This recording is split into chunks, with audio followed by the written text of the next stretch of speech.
Hello, I'm Bernard Hickey from interest.co.nz. Out on location today, we're here in Ponsonby. I'm standing in front of a very large hole in the ground. This is the Soho Square development, and I wanted to talk about this because it's a symbol of what's happened with our finance company sector, and in particular strategic finance, which last night announced that it was freezing withdrawals of its funds, almost $300 million of mums and dads' money stuck inside strategic finance. This Soho Square development was supposed to be a $250 million development involving commercial property, retail property, and also some apartments, about 52 apartments. This was funded by Bank of Scotland, the backer for strategic finance, and strategic finance itself. And it's a beautiful sunny day here in Ponsonby, a great day for construction, but there's no construction going on here because the money has run out. Strategic finance has seen a run on its funds in the last 6 months. It went from almost $500 million worth of mums and dads' money inside it to just on $300 million by the end of July. $200 million pulled out in less than 7 months. A symptom of what's happening here in the finance company sector as people become spooked, frankly, by the collapse in the residential investment and residential development markets. Strategic finance was heavily exposed. 99% of its lending was to residential and commercial developments. Its biggest loan was to the Geneva project in Fiji, where it was building villas.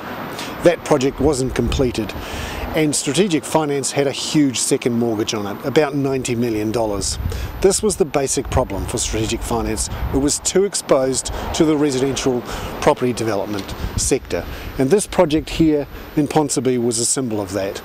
52 apartments were supposed to be built here, and they were priced from $700,000 upwards. And when people could see that these apartments weren't going to continue increasing in value, they decided not to pay for them. That's why this hole is here. That's why there's no building going on. This is a significant problem for investors. About 13,000 have money stuck inside strategic finance. We'll find out what happens from here on in, because its bankers essentially have taken control of strategic finance. The banker is Bank of Scotland, which is well and truly in bed with strategic finance, not just here at Soho Square, but also at that Geneva development. Now, the Bank of Scotland was going to take a 19.9% stake in strategic finance to help back a management buyout.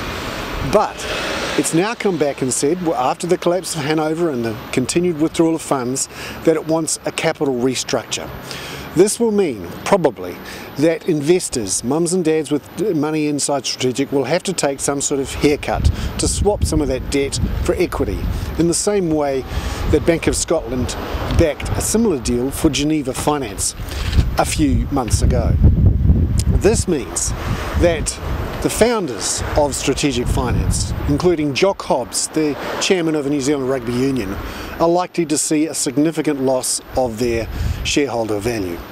And that management buyout that's currently going through may take a lot longer than expected.